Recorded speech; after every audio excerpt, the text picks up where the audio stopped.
मुगल सल्तनत का बादशाह नवाब आसिफ खान बीवी की वफात के बाद तन्हाई की दलदल में डूब चुका था। महल की चमकती दीवारों में अब एक वीरानी बसी थी। उसका नौजवान बेटा शहजादा शहाब रोज अपने बाप की उदास आंखों में बिछड़ने का दर्द देखता और खामोशी से कमरे से निकल जाता। बाप बेटे में अब सिर्फ खामोशियां रह गई थी। एक दिन बादशाह ने दिल बहलाने को शिकार पर जाने का इरादा किया। जंगल की सन्नाटा लिए घनी छाव में जैसे ही वह कुछ दूर गया, डाकुओं ने घेर लिया।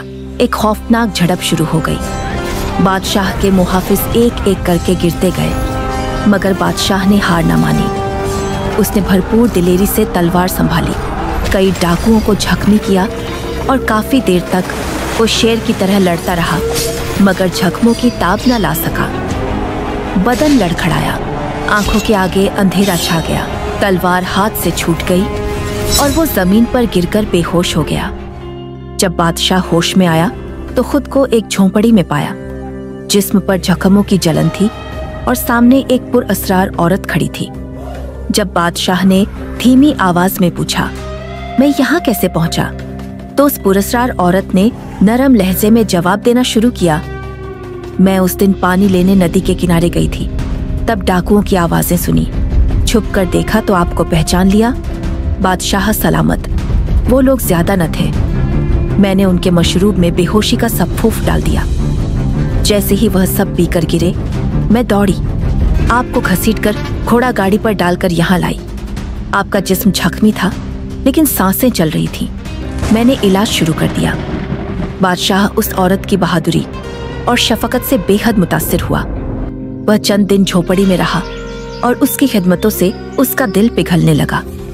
आखिरकार उसने निकाह की पेशकश कर दी।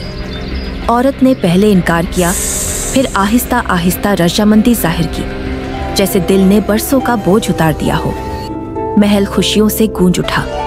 निकाह की धूम हुई, किले के मीनारों पर चरागाह किया गया और रियाया ने दुआएं दी। शहजादा शहाब भी मुतमिन था कि उसका बाप अब तन्हा नहीं रहा, मगर खुशियों की रोशनी अभी पूरी तरह बुझी न थी कि अंधेरों ने फिर कदम रख दिए। चंद महीने गुजरे और बादशाह की तबीयत खराब होने लगी।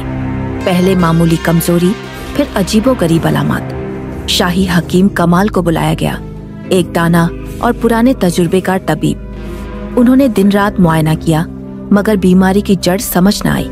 अलबत्ता उनके दिल में एक छोटा सा शक जरूर जागा। एक रोज उन्होंने शहजादे को अलग बुलाया और एक नायाब पौधे की पत्ती मंगवाने को कहा। जब वह पत्तियां बादशाह के लुआब से टच की गईं, तो अचानक सुर्ख पड़ गईं। हकीम कमाल के चेहरे का रंग उड़ गया।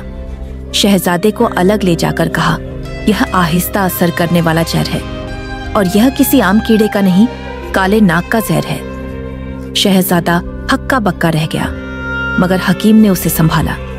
ये राज अभी सिर्फ तुम और मेरे दरमियान है। यहाँ से सिर्फ वही खाना बनेगा जो शाही बावर्ची तुम्हारी निगरानी में तैयार करेगा। अब सिर्फ निगरानी में पका खाना बादशाह तक जाता, मगर तबीयत बदतर होती जा रही थी। हकीम ने शहजादे से कहा, अब ये मामला मेरे इल्म से बाहर है। तुम्हें मेरे पुराने दोस्त फकीर जमाल के पास जाना होगा, जो न सिर्फ सन्यासी है बल्कि नजूमी भी है और सांपों का इल्म भी रखता है। शहजादा फौरन हमसाया सल्तनत के फकीर जमाल के आस्ताने पर पहुंचा। फकीर ने बादशाह का जायचा बनाया, कुछ देर खामोश रहा, फिर आसमान की तरफ देखा और आहिस्ता से कहा, बादशाह ने किस औरत से निकाह किया था? शहजादे ने सारी कहानी बयान की। फकीर ने एक गहरी सांस ली और कहा, वो औरत नहीं है, एक इच्छाधारी नागिन है। बरसों पहले तुम्हारे वालिद ने जंगल में एक नाग को मारा था, जिसने तुम्हारी माँ को डसा था। वो नागिन उस नाग की बीवी थी। अब वो बदला लेने आई है। वही अब बादशाह को जहर दे रही है, आहिस्ता आहिस्ता, ताकि वह तड़प तड़प कर मरे जैसे उसका शौहर मरा था। शहजादे का दिल सुन्न हो गया। उसने कहा, मैं अब भी जाकर उसे मार दूंगा, मगर फकीर जमाल ने उसे रोका।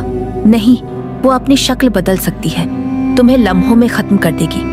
सिर्फ एक वक्त है जब वो कमजोर पड़ती है, पूर्णमासी की रात। उस रात वह अपने शौहर की कब्र पर नाचती है, रोती है और अपनी असल शक्ल इख्तियार करती है। बस उसी लम्हे एक ही वार में उसका सर तन से जुदा करो, वरना कुछ न बचेगा। शहजादा महल वापस आ गया। उसने फकीर जमाल के हर लफ्ज को सीने में बिठा लिया। अगले चंद दिन वह चुपचाप महल में रहा, जैसे कुछ जानता ही ना हो। फिर वह रात आ गई, पूर्णमासी की रात। आसमान पर चांद पूरी आबोताब से चमक रहा था। महल पर एक पुरस्कार खामोशी छाई थी। रानी की आंखों में नमी थी, मगर चेहरे पर एक अजीब सुकून।